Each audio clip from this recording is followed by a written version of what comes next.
शक्ति स्वरूपा माताओं, बहनों, देवतुल्य भाइयों, पारिजात प्रसन्न उपाध्याय का प्रणाम स्वीकारिए। आइए आज का कार्यक्रम प्रारंभ करते हैं। पहले गायत्री मंत्र, उसके बाद पंचांग, फिर आज का राशिफल, उसके बाद केनोपनिषद में आचार्य और शिष्य के बीच की ब्रह्म तत्व के लिए जो वार्ता हो रही है उसका उन बातों को आगे बढ़ावेंगे। ओम भूर्भुवः स्वः तत्सवितुर्वरेण्यं भर्गो देवस्य धीमहि धियो यो नः प्रचोदयात्। पंचांग आज युगात 5123, विक्रम संवत 2078, शक संवत 1943, आषाढ़ शुक्ल पक्ष द्वादशी तिथि दिन के 2:01 तक, तत्पश्चात त्रयोदशी तिथि तदनुसार 21 जुलाई 2021 दिन बुधवार है। ज्येष्ठा नक्षत्र संध्या 5:14 तक, तत्पश्चात मूल नक्षत्र। राहुकाल आज राहुकाल दिन के 11:50 से दिन के 1:30 तक रहेगा। सूर्य कर्क राशि में संचार करेंगे। चंद्रमा वृश्चिक राशि में संध्या 5:14 तक, तत्पश्चात धनु राशि में संचार करेंगे। सूर्योदय 5:19 पर हो रहा है और सूर्यास्त सायं 6:41 पर हो रहा है। आज दिशाशूल के लिए आज बुधवार को उत्तर दिशा की यात्रा शास्त्रों द्वारा वर्जित है, परंतु अत्यावश्यक होने पर धनिया या तिल का सेवन कर अथवा गायत्री मंत्र का मानसिक जप करते हुए यात्रा करने से वर्जना समाप्त हो जाती है। आज शुभ मुहूर्त में अभिजीत मुहूर्त नहीं है, लेकिन अमृत काल दिन के 10:27 से दिन के 11:55 तक है। आज देवशयनी हरिशयनी एकादशी का पारण प्रातः 5:19 के बाद होगा। आज प्रदोष व्रत है। हार्दिक शुभकामनाएं। ये था आज का पंचांग। अब आइए राशिफल। मेष राशि, आज किसी नई योजना पर आप कार्य कर सकते हैं। शुभ सूचना मिलने के संकेत हैं। जोखिम न लें। परिवार की समस्या का समाधान होगा। धन लाभ के संकेत हैं। यात्रा का योग बन रहा है। वृषभ राशि, किसी प्रबुद्ध विषय व्यक्ति से मुलाकात की संभावना है। जीवन को नई दिशा मिलेगी। धार्मिक कार्यों में हिस्सा ले सकते हैं। शत्रु पक्ष सक्रिय हो सकते हैं। परेशानियां आ सकती हैं, परंतु हल हो जाएगा। मिथुन राशि, आपकी सराहना की जाएगी। भाग्य का साथ मिलेगा। ईश्वर की आराधना में शांति मिलेगी। खर्च ज़्यादा होने की संभावना बनी हुई है। कारोबार की स्थिति ठीक है। कर्क राशि, कैरियर से जुड़ा लाभ होगा। कानूनी मामले फिलहाल लंबित रहेंगे। व्यवसाय अच्छा चलेगा। यात्रा के योग बन रहे हैं। सेहत ठीक रहेगी। संतान पक्ष से शुभ सूचना मिलने के संकेत हैं। सिंह राशि, जीवन साथी के साथ मधुरता बनी रहेगी। कार्यालय का माहौल सुखद रहेगा। संतान पक्ष की जरूरतें पूरी होंगी। आज का दिन शानदार रहने वाला है। कन्या राशि, किसी से भी विवाद की संभावना बनती दिख रही है। नए खर्च सामने आ सकते हैं। कारोबार में लाभ होगा। ससुराल पक्ष से लाभ के संकेत हैं। धर्म कर्म में मन लगेगा। तुला राशि, शत्रु सक्रिय हो सकते हैं। जीवन साथी का ध्यान रखें। निवेश करने से परहेज करें। माता पिता की सेवा से फायदा होगा। जीवन साथी के साथ मधुर संबंध बने रहेंगे। सेहत बिगड़ सकती है। वृश्चिक राशि, आज आप काफ़ी खुश रहेंगे। संतान पक्ष को सफलता मिलेगी। व्यवसाय अच्छा चलेगा। युवा वर्ग को लाभ के संकेत हैं। किस्मत का साथ मिलेगा। धनु राशि, आज का दिन शानदार रहने वाला है। आर्थिक स्थिति बेहद अच्छी दिख रही है। धर्म कार्य में मन लगेगा। मानसिक शांति रहेगी। आज का दिन व्यस्तता से भरा रह सकता है। मकर राशि, आज का दिन शानदार रहने वाला है। सफलता मिलेगी। व्यवसाय ठीक चलेगा। दिक्कतें दूर होती दिख रही हैं। जीवन साथी के साथ धार्मिक यात्रा पर जा सकते हैं। सेहत ठीक रहेगी। कुंभ राशि, तनाव लेने से बचें। शत्रु सक्रिय रहेंगे। विवाद की संभावना है। छात्रों की समस्या का समाधान होगा। जीवन साथी का साथ मिलेगा। आर्थिक पक्ष मजबूत होंगे। मीन राशि, आज आपको लाभ के संकेत हैं। लेन देन करते समय सावधान रहें। खुशखबरी मिलने की संभावना है। स्वास्थ्य पर ध्यान देना उचित होगा। आर्थिक लाभ के योग बन रहे हैं। ये था आज का राशिफल। अब आइए केनोपनिषद यानी ब्रह्मोपनिषद कि हम अब के द्वितीय खंड की चर्चा करते हैं, जिसमें आचार्य और शिष्य दोनों के बीच की वार्ता है, जैसा कि हम लोगों ने कल भी किया था। अब उससे आगे बढ़ते हुए आचार्य का कथन, यदि तुम्हारी यह मान्यता है कि मैं ब्रह्म को भली भांति जान गया हूँ, तो निश्चय ही तुमने ब्रह्म का अत्यल्प अंश जाना है, क्योंकि उस पर ब्रह्म का जो अंश तुझमें है और जो अंश देवताओं में है वह सब मिल करके भी ब्रह्म का पूर्ण स्वरूप नहीं है। अतः तुम्हारा जाना हुआ निश्चय ही विचारणीय है।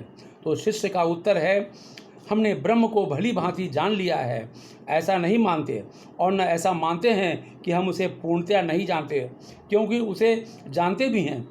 हम जानते हैं अथवा नहीं जानते, दोनों उत्तर अपूर्ण हैं। हमारे इस कथन को वही जानता है जो उस ब्रह्म को जानता है।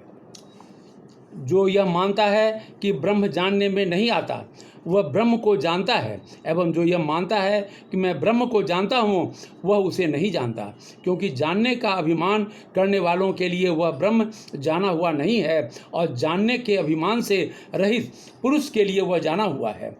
वह बोध जिसके द्वारा प्रत्येक वस्तु का ज्ञान प्राप्त होता है, उसी से मनुष्य अमृत स्वरूप पर ब्रह्म को प्राप्त करता है। आत्मा अथवा आत्मज्ञान के द्वारा मनुष्य बल को प्राप्त करता है। उसी आत्मा के बल को जानने की विद्या से वह अमृत स्वरूप परमात्मा को प्राप्त करता है, जिसने यदि इसी जन्म में उस पर ब्रह्म को प्राप्त कर लिया, तो उसने ये यथार्थ यानी लक्ष्य पा लिया। जो इस जीवन में उसे नहीं जान पाया, तो उसने अमूल्य अवसर गंवाकर अपनी महती हानि की।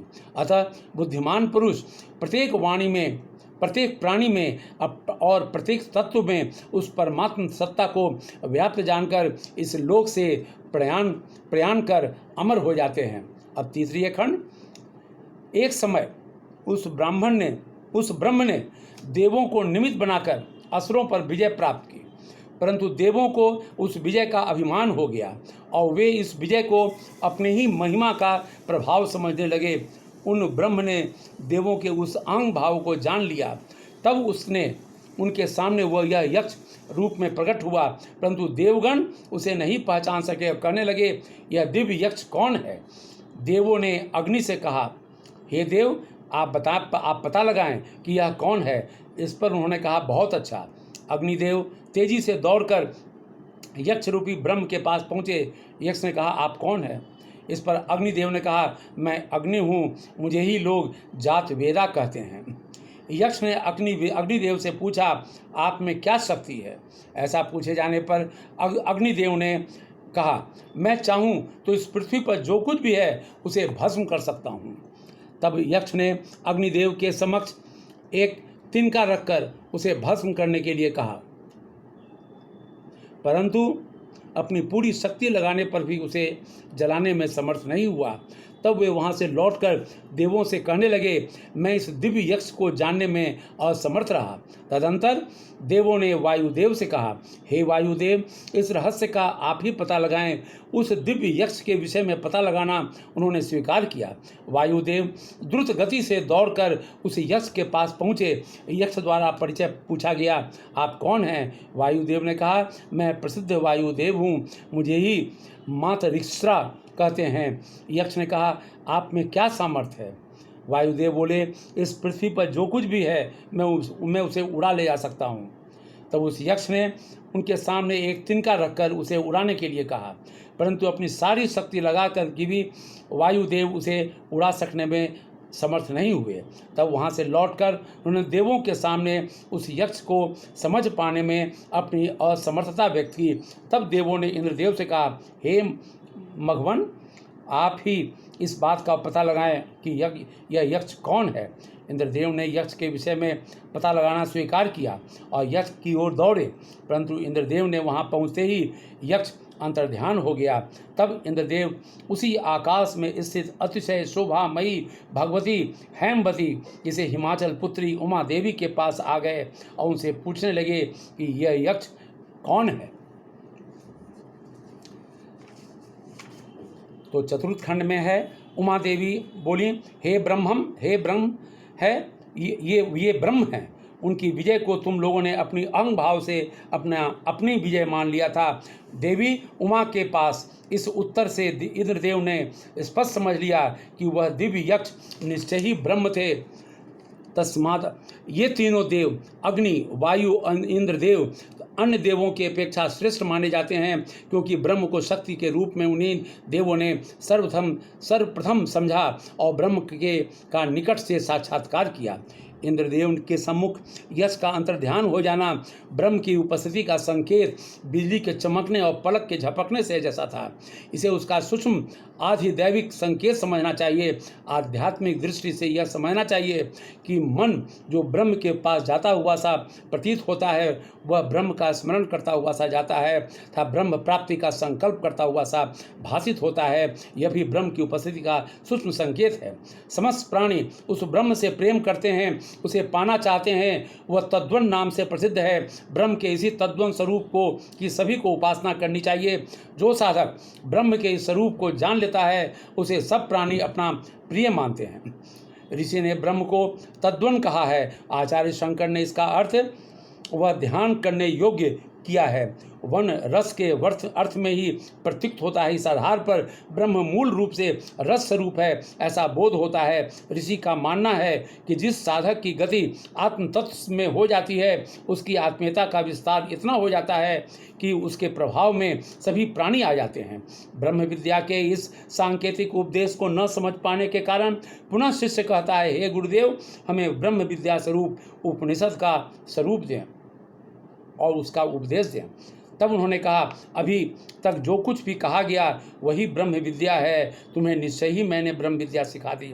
तपस्या, मन एवं इंद्रियों का नियंत्रण तथा आसक्ति रहित श्रेष्ठ कर्म, यही ब्रह्म विद्या प्राप्ति के आधार हैं। वेद में इस विद्या का सविस्तार वर्णन है। सत्य स्वरूप ब्रह्म ही इस विद्या का प्राप्य लक्ष्य है। इस ब्रह्म विद्या के रहस्य को भली भांति जानने वाला साधक अपने समस्त पाप समूह को विनष्ट कर अविनाशी, असीम एवं सर्वश्रेष्ठ स्थिति में पहुंच जाता है, परम धाम को प्राप्त करता है, परम धाम को प्राप्त करता है। यानी हम लोग सारांश यही निकालें कि तपस्या, मन और इंद्रिय का नियंत्रण तथा आसक्ति रहित श्रेष्ठ कर्म जो व्यक्ति करेगा, जो प्राणी करेगा, उसे ब्रह्म विद्या के प्राप्ति का उसी को आधार मानना चाहिए, उसे प्राप्त होगा। अब ये केनोपनिषद आज समाप्त हुआ। अब कल हम लोग दूसरे उपनिषद की चर्चा करेंगे। अब आज का कार्यक्रम समाप्त करते हैं। ओम शांति शांति शांति।